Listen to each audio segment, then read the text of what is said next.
Today, his works are exhibited in the best museums in the world, such as the Metropolitan Museum of Art. Mykola Butovich is one of the brightest representatives of Ukrainian graphics of the first half of the 20th century, from a family of Ukrainian Cossacks from the Poltava region. He was a master of book illustration and caricaturist and served in the UNR army for 4 years.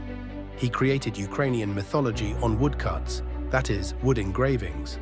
His dream was to work as an art decorator in a theater, but the turmoil of that time made its adjustments, so the artist decides to leave for Prague, then to Germany where he gets an education and works as a teacher.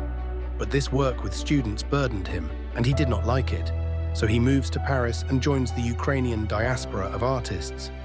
He exhibited at the Autumn Salon in 1927, and his movie posters were extremely popular.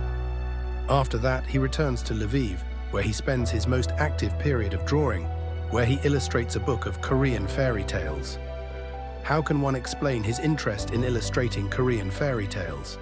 He enjoyed the world of fairy tales from the beginning of his creative career, an imaginary world in a fictional space.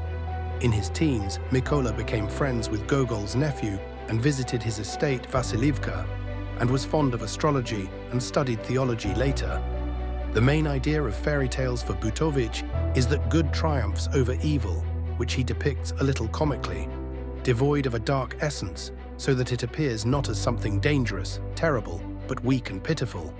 He was a patriot of his country, glorified Ukrainian, and left behind history and a love of engraving.